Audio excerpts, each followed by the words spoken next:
माता लक्ष्मी कहती है, घर की ये 5 चीजें कभी दूसरों को नहीं देनी चाहिए। आज हम आपको माँ लक्ष्मी की एक प्राचीन कथा सुनाने जा रहे हैं। इस कथा के माध्यम से आपको पता चल जाएगा कि एक स्त्री को अपने घर की कौन सी चीजें दूसरों को नहीं देनी चाहिए। जो भी स्त्री यह चीजें दूसरों को दे देती है, माँ लक्ष्मी उसके घर को छोड़कर चली जाती है।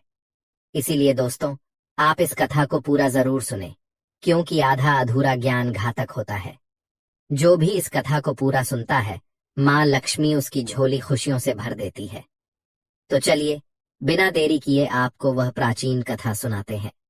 दोस्तों, पूर्व काल की बात है। मध्य देश में एक अत्यंत शोभायमान नगरी थी। उस नगरी में एक सुकन्या नाम की स्त्री अपने पति और सास ससुर के साथ निवास करती थी। सुकन्या एक पतिव्रता नारी थी, जो सत्य धर्म का पालन करने में तत्पर और गृह कार्य में दक्ष थी। सुकन्या का स्वभाव अत्यंत दयालु था। वह सदैव दूसरों की सहायता किया करती थी। सुकन्या का पति संजय एक वैश्य था। उसकी अनाज की एक दुकान थी। वह बाजार में लोगों की जरूरत की चीजें बेचा करता था। सुकन्या अपने पति से बहुत अधिक प्रेम करती थी। वह अपने पति को ही परमेश्वर मानकर उसकी सेवा करती थी। सुकन्या नित्य पति से पहले जागती थी, अपने घर का आंगन को स्वच्छ करती थी, फिर रंगोली बनाकर आंगन की सजावट करती थी। उसके बाद वह अपने घर को स्वच्छ करती, फिर स्नान आदि कार्य संपन्न करके वह तुलसी को जल देती थी और देवी देवताओं का पूजन करती थी। इस प्रकार से वह रोज अपने नित्य कर्म करती थी। सुकन्या ने कभी किसी का अनादर नहीं किया। वह सभी के साथ मधुर वाणी में बातें करती थी। सभी लोग सुकन्या को देखकर कहने लगे थे कि यह तो साक्षात लक्ष्मी के समान गुणों वाली स्त्री है। यह अपने परिवार का कितने अच्छे से ख्याल रखती है। इसके अलावा सुकन्या दान धर्म करते समय कभी अपने हाथ पीछे नहीं खींचती थी। उसके द्वार पर जो भी याचक आता, वह उसे दान दिए बगैर नहीं भेजती थी। उसके द्वार से कोई खाली हाथ नहीं जाता था। जो भी भूखा उसके द्वार पर आता, तो वह भरपेट भोजन करके ही लौटता था, जिससे उसके द्वार पर आए हुए सभी याचक अत्यंत प्रसन्न होकर उसे आशीर्वाद देकर लौट जाते थे। इतना ही नहीं, सुकन्या अपने पड़ोसियों की भी सहायता करती थी। उसके पड़ोस में जो भी गरीब और दुखी लोग रहते थे, उन्हें भी वह नित्य भोजन दिया करती थी। पड़ोसियों को जो जो चीजें लगती, सुकन्या बिना विचार किए ही दे दिया करती थी, जिस कारण से सुकन्या के पड़ोसी भी उसका बहुत अधिक सम्मान करते थे। वे कहते थे, अहो, यह सुकन्या तो साक्षात देवी है। देवी साक्षात माँ अन्नपूर्णा ने ही सुकन्या के रूप में जन्म लिया है। लोग जब भी सुकन्या की प्रशंसा करते, तो वे सभी उसके विषय में अच्छी बातें ही कहते। लेकिन लोगों की बातें सुनकर भी सुकन्या ने कभी घमंड नहीं किया। वह उन सभी को आदर और सम्मान से ही बातें किया करती थी। फिर एक दिन की बात है, सुकन्या की एक पड़ोसन उसके घर पर आती है। सुकन्या उसका स्वागत करती है और बड़े प्रेम से उसे कहती है, हे बहन, हमारे घर में तुम्हारा स्वागत है। आज किस कारण से तुम्हारा मेरे घर पर आगमन हुआ है? यदि कोई वस्तु चाहिए तो मुझसे मांग लो, मैं तुम्हारी अवश्य मदद करूंगी। सुकन्या की पड़ोसन कहती है, हे सुकन्या बहन, आज मेरे घर पर बहुत से रिश्तेदार आए हैं। उनके लिए मैं भोजन बना रही हूँ। इसीलिए मैं तुम्हारे पास रोटी बनाने के लिए चकला बेलन और तवा मांगने आई हूँ। यदि तुम कुछ समय के लिए मुझे चकला बेलन और तवा दे दोगी तो बड़ी कृपा होगी। मैं काम हो जाने के बाद तुम्हें जल्दी ही लौटा दूंगी। सुकन्या कहती है, हे बहन, इसमें क्या बड़ी बात है? अभी मुझे चकला बेलन की आवश्यकता नहीं है, इसीलिए तुम मेरा चकला बेलन और तवा ले जा सकती हो। रुको, मैं अभी तुम्हें लाकर देती हूँ। फिर सुकन्या रसोई घर में जाती है और रसोई घर से चकला बेलन और तवा लाकर उस पड़ोसन को देती है। तब पड़ोसन कहती है, हे बहन, तुम्हारा बहुत बहुत धन्यवाद। आज तुमने मेरा काम सफल कर दिया। मैं अपने मेहमानों को भोजन कराकर तुम्हारा चकला बेलन जल्दी से लौटा देती हूँ। सुकन्या कहती है, हे बहन, चिंता की कोई बात नहीं है। जब तुम्हारा कार्य पूर्ण हो जाएगा तब तुम मुझे लौटा देना। फिर वह पड़ोसन सुकन्या का चकला बेलन और तवा लेकर चली जाती है। कुछ समय बाद अन्य एक स्त्री सुकन्या के घर पर आती है। सुकन्या उसका भी प्रेम से स्वागत करती है और पूछती है, पधारो बहन, आज तुम्हें मुझसे क्या काम है? संकोच ना करो और बताओ, तुम्हें मुझसे क्या चाहिए? मैं तुम्हारी मदद जरूर करूंगी। तब वह स्त्री कहती है, हे बहन, मेरे घर में बहुत गंदगी हो गई है और मेरे घर को साफ करने के लिए मेरे पास कुछ भी नहीं है। इसीलिए मैं तुम्हारे पास झाड़ू मांगने के लिए आई हूँ।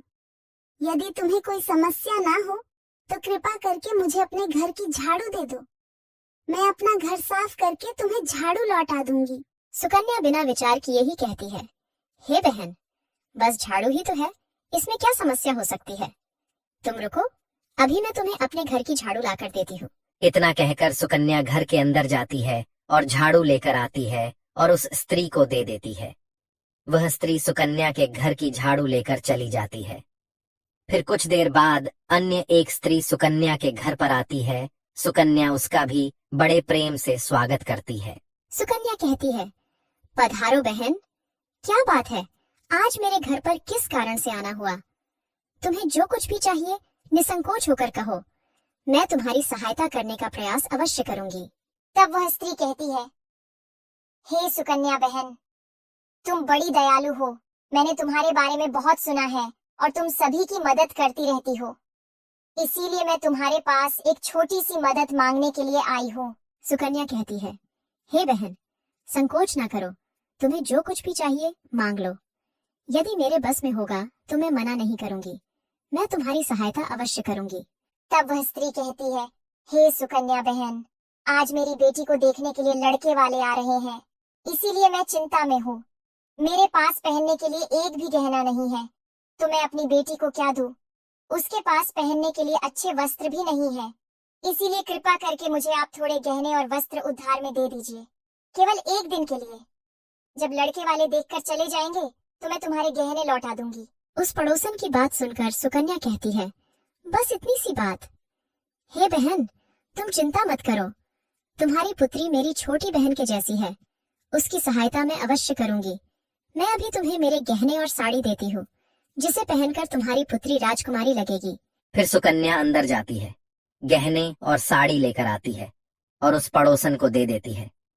वह पड़ोसन प्रसन्न होकर सुकन्या के गहने और साड़ी लेकर चली जाती है। फिर शाम हो जाती है और अन्य एक पड़ोसन सुकन्या के घर पर आती है। सुकन्या उसका भी बड़े प्रेम से स्वागत करती है और कहती है, पधारो बहन, आज किस कारण से मेरे घर पर आना हुआ? बताओ, मैं तुम्हारी किस प्रकार से सहायता कर सकती हूँ? तुम्हें जो कुछ चाहिए निसंकोच होकर कहो, मैं तुम्हारी मदद जरूर करूंगी। वह पड़ोसन कहती है, हे सुकन्या बहन, तुम बड़ी दयालु हो और तुम सभी की मदद करती हो, इसीलिए मैं तुम्हारे पास आई हूँ। मेरा बच्चा भूखा है और उसे पिलाने के लिए दूध नहीं है, इसीलिए मैं तुम्हारे पास दूध मांगने के लिए आई थी। अगर थोड़ा सा दूध मिल जाता तो बड़ी कृपा होती। सुकन्या कहती है, अरे बहन, इसमें कौन सी बड़ी बात है, लो अभी मैं तुम्हें दूध दे देती हूँ। सुकन्या रसोई घर में जाती है और थोड़ा सा दूध लेकर आती है और उस पड़ोसन को दे देती है। वह पड़ोसन प्रसन्नता से उस दूध को लेकर चली जाती है। इस प्रकार से सुकन्या अपने सभी पड़ोसियों की मदद कर देती है और प्रसन्न होकर घर का काम करने में लग जाती है। फिर रात होते ही उसका पति घर पर लौट आता है। सुकन्या अपने पति को प्रणाम करती है और उसकी खूब सेवा करती है। रात को दोनों पति पत्नी आनंद से सो जाते हैं। फिर दूसरे दिन वे जागते हैं तो उन्हें एक बहुत ही बुरी खबर कानों पर पड़ती है। एक आदमी दौड़ते हुए सुकन्या के घर पर आता है और सुकन्या के पति से कहता है, हे भाई, कल रात को किसी ने आपकी दुकान लूट ली है, सारा माल गायब है। सुकन्या का पति एकदम से घबरा जाता है और दौड़ते हुए अपने दुकान पर जाता है तो देखता है उसका सारा माल किसी ने लूट लिया है। वह देखता है कि उसके दुकान में रखा हुआ सारा धन भी चोरी हो चुका है। वह दुखी और निराश होकर घर पर लौटता है और सुकन्या को सारी बात बताता है, जिसे सुनकर सुकन्या बहुत दुखी हो जाती है। सुकन्या कहती है, आप चिंता न कीजिए जी, हमारे घर में अभी बहुत सारा धन रखा हुआ है, जिससे आप फिर से व्यापार शुरू कर सकते हैं। फिर सुकन्या अपने घर की तिजोरी में देखती है तो वह भी पूरी तरह खाली दिखाई देती है। उसके अंदर का भी सारा माल अब चोरी हो चुका था। यह देखकर सुकन्या बहुत दुखी हो जाती है। उसे समझ में नहीं आता कि यह कैसे हुआ। सुकन्या का पति उस पर बहुत क्रोधित हो जाता है और पूछता है, सुकन्या, सच सच बताओ, हमारे घर के अंदर रखा हुआ सारा पैसा कहाँ गया? सुकन्या कहती है, हे स्वामी, मैं घर पर ही थी, सारा धन तिजोरी में ही था, किसने इसे चुरा लिया पता नहीं। कृपया आप शांत हो जाइए, हम कोई न कोई उपाय जरूर ढूंढ लेंगे। सुकन्या का पति कहता है, ये जो तुम दूसरे लोगों को घर पर बुलाकर खिलाती हो, अनजान लोगों को घर में बुलाती हो, उसी का फल है ये। उन्हीं में से किसी ने हमारे घर का सारा पैसा चुरा लिया है। क्रोध में आकर सुकन्या का पति उसे भला बुरा कहता है। सुकन्या की सास भी उसे बहुत कोसती है और कहती है, तुम ही इन पड़ोसियों को घर की चीजें देती रहती हो, बिना सोचे किसी की भी मदद कर देती हो। उन्हीं में से किसी ने सारा पैसा चुरा लिया है। घर के सभी लोग सुकन्या को भला बुरा कहने लगते हैं। फिर सुकन्या अपने पति को दिलासा देते हुए कहती है, हे नाथ, मैंने मेरे कुछ गहने हमारी पड़ोसन को दिए हैं, मैं उसके पास से गहने लेकर वापस आती हूँ। फिर सुकन्या उस गरीब पड़ोसन के घर पर जाती है तो देखती है उसके घर पर कोई नहीं होता है। वह स्त्री भी घर छोड़कर सुकन्या के गहने लेकर भाग गई होती है। सुकन्या निराश होकर घर पर लौटती है और अपने पति को सारी बात बता देती है। सुकन्या की बात सुनकर उसका पति आग बबूला हो जाता है और सुकन्या को भला बुरा कहने लगता है। सुकन्या का पति कहता है, हे सुकन्या, तुम बड़ी मूर्ख हो, तुम्हारे ही कारण हमारा सारा धन वैभव चला गया है। तुम्हारे दान देने की आदत के कारण ही हमारे ऊपर यह मुसीबत आन पड़ी है। अब तू इस घर में नहीं रह सकती, तू अभी इसी क्षण इस घर को छोड़कर चली जा। सुकन्या कहती है, हे नाथ, आपके सिवा मेरा इस दुनिया में कोई नहीं है, मैं आपको छोड़कर कहाँ जाऊँ। सुकन्या का पति कहीं पर भी जा, लेकिन अब इस घर में तू नहीं रह सकती। तेरे ही कारण मेरा सब कुछ बर्बाद हो गया है। तू इस घर में रहेगी तो बचा कुचा सब नष्ट हो जाएगा। सुकन्या अपने पति को हाथ जोड़कर विनती करने लगती है, हे स्वामी, ऐसा ना कहिए, मैंने कोई अपराध नहीं किया है। आपके बगैर मैं जीवित नहीं रह सकती, मुझ दासी को आप घर से मत निकालिए। लेकिन सुकन्या का पति उसकी एक नहीं सुनता है और उसे अपने घर से धक्के मारकर निकाल देता है और कहता है, अब तू इस घर से चली जा और लौट कर मत आना। चाहे तो किसी नदी में कूदकर अपनी जान दे दे, लेकिन अब तू इस घर में मेरे साथ नहीं रह सकती। फिर सुकन्या दुखी होकर रोते हुए अपने पति के घर को छोड़कर चली जाती है। चलते चलते सुकन्या माता लक्ष्मी के मंदिर में जाती है और माँ लक्ष्मी से प्रार्थना करते हुए कहती है, हे माँ, मैंने ऐसा कौन सा पाप किया है जो मेरी ऐसी दशा हुई है। हे माँ लक्ष्मी, मैं तो नित्य आपकी पूजा करती थी, फिर भी आपने मेरा घर क्यों छोड़ा। कृपया मुझे बताओ माँ, मैंने ऐसा कौन सा अपराध किया जो आप मुझसे रूठ गई हो। फिर सुकन्या वहीं पर बैठकर सोचने लगती है, यदि मेरे पति मेरा स्वीकार नहीं करेंगे तो मैं जीवित रहकर क्या करूं। यदि मेरे ही कारण मेरे पति की दुर्दशा हुई है तो मुझे जीवित रहने का कोई अधिकार नहीं है। इतना सोचकर सुकन्या अपने प्राण देने के लिए नदी की तरफ जाने लगती है। नदी के पास जाकर सुकन्या माता लक्ष्मी से प्रार्थना करती है, हे माँ लक्ष्मी, अब मैं अपने प्राण देने जा रही हूँ। यदि मेरे द्वारा तुम्हारी पूजा में कोई कमी रह गई हो तो मुझे माफ करो। मैं अपने पति के बगैर जीवित नहीं रह सकती, इसीलिए अब मैं इस नदी में कूदकर अपने प्राण दे दूंगी। इतना कहकर सुकन्या नदी में कूदने ही वाली होती है कि साक्षात माँ लक्ष्मी उस स्थान पर प्रकट हो जाती है। माँ लक्ष्मी सुकन्या से कहती है, रुक जाओ सुकन्या, रुक जाओ पुत्री, तुम यह क्या कर रही हो। सुकन्या आंखें खोलकर देखती है कि साक्षात माँ लक्ष्मी उसके सामने खड़ी है। माँ लक्ष्मी के दर्शन करके सुकन्या बहुत प्रसन्न हो जाती है और माँ को बारंबार नमस्कार करते हुए कहती है, हे माँ लक्ष्मी, मुझे क्षमा करो, मैं बहुत बड़ा पाप करने जा रही थी। देवी लक्ष्मी कहती है, हे सुकन्या, मनुष्य को स्वयं अपने प्राण नहीं लेने चाहिए, यह महापाप है। ईश्वर ने जो शरीर प्रदान किया है उसे ऐसे नष्ट नहीं करना चाहिए। सुकन्या कहती है, हे माँ, मैं विवश हूँ, मेरे पति ने मेरा त्याग किया है और स्त्री को अपने पति को छोड़कर नहीं रहना चाहिए। मैं अपने पति को छोड़कर जीवित नहीं रह सकती, इसी कारण से अपने प्राण देने जा रही हूँ। देवी लक्ष्मी कहती है, हे सुकन्या, मैं सब कुछ जानती हूँ और यह भी जानती हूँ कि तुम्हारे पति ने तुम्हारा त्याग क्यों किया है। ये सब तुम्हारी ही भूल के कारण हुआ है। तुमने अनजाने में कुछ ऐसा चीजों का दान किया था जिस कारण से मुझे तुम्हारा घर छोड़कर जाना पड़ा। जो भी स्त्री अपने घर की इन चीजों को दूसरों को दे देती है, उनके घर में मेरा वास नहीं होता है। मैं उन वस्तुओं के साथ ही उनका घर छोड़कर चली जाती हूँ। तब सुकन्या कहती है, हे माँ, ऐसी वह कौन सी वस्तुएं हैं, कृपया आप मुझे बताइए। मैंने कौन सी वस्तुओं का दान किया जिस कारण से आपने मेरे घर का त्याग किया है। देवी लक्ष्मी कहती है, हे पुत्री, अब तुम ध्यान से सुनो। मैं तुम्हें उन चीजों के बारे में बताती हूँ जो किसी भी स्त्री को दूसरों को नहीं देनी चाहिए। इन चीजों का दान करने पर मैं उस घर को छोड़कर चली जाती हूँ। हे सुकन्या, सबसे पहली वस्तु है चकला बेलन और तवा। किसी भी स्त्री को अपने घर का चकला बेलन और तवा कभी दूसरों को नहीं देना चाहिए। रसोई घर में इन वस्तुओं का महत्व सबसे अधिक होता है। इन वस्तुओं की पवित्रता सदैव ही बनी रहनी चाहिए।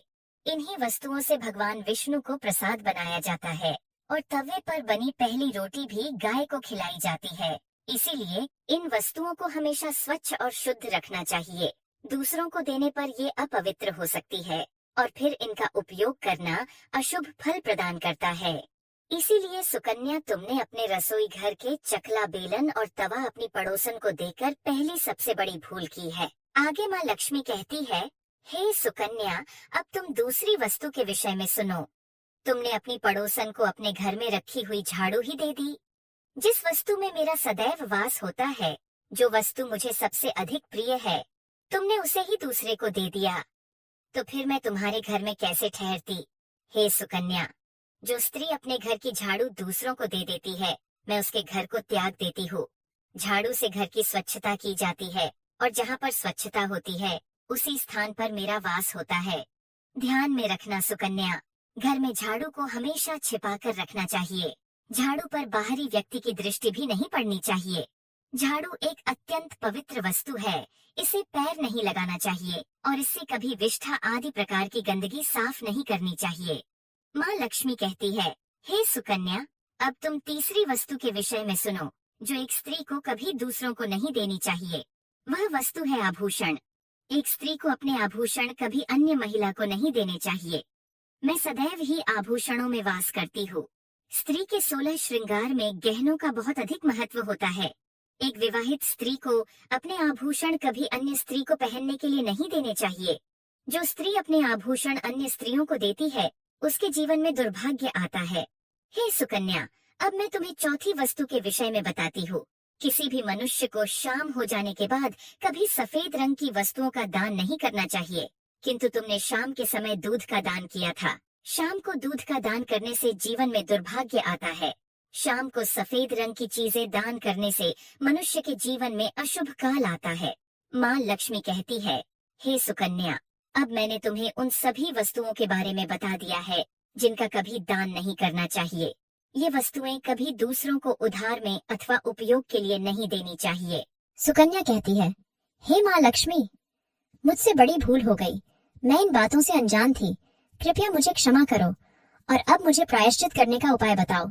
देवी लक्ष्मी कहती है, हे सुकन्या, तुमने प्रायश्चित पहले ही कर लिया है, इसीलिए अब तुम अपने घर पर लौट जाओ। मैं तुम्हें तुम्हारा संपूर्ण वैभव और धन संपत्ति लौटा देती हूँ। इतना कहकर माँ लक्ष्मी उस स्थान से अंतर्ध्यान हो जाती है। फिर सुकन्या भी माँ लक्ष्मी को धन्यवाद करती है और उस स्थान से घर की तरफ जाने लगती है। तभी उसका पति ढूंढते हुए उसी की तरफ आ रहा होता है। वह सुकन्या के पास आकर उससे क्षमा मांगता है और कहता है, हे सुकन्या, मुझे माफ करो। मैंने तुम्हें बहुत भला बुरा कहा था। तुम तो साक्षात देवी के समान हो। माँ लक्ष्मी की कृपा से हमें अपना सारा धन वैभव वापस मिल गया है। जिन लोगों ने हमारा धन लूटा था, उन सभी ने हमारा धन हमें लौटा दिया और तुम्हारा नाम लेते हुए क्षमा मांग ली है। यह सुनकर सुकन्या बहुत प्रसन्न होती है और अपने पति के साथ घर पर लौट जाती है। माँ लक्ष्मी की कृपा से सुकन्या के घर में फिर से सुख समृद्धि आती है और उसके बाद से सुकन्या ने अपने घर की ये 4 चीजें कभी दूसरों को नहीं दी। तो दोस्तों, उम्मीद है आपको यह कथा पसंद आई होगी। वीडियो को लाइक जरूर करें और कमेंट में जय मां लक्ष्मी जरूर लिखें। साथ ही चैनल को सब्सक्राइब करें। आप सभी का धन्यवाद।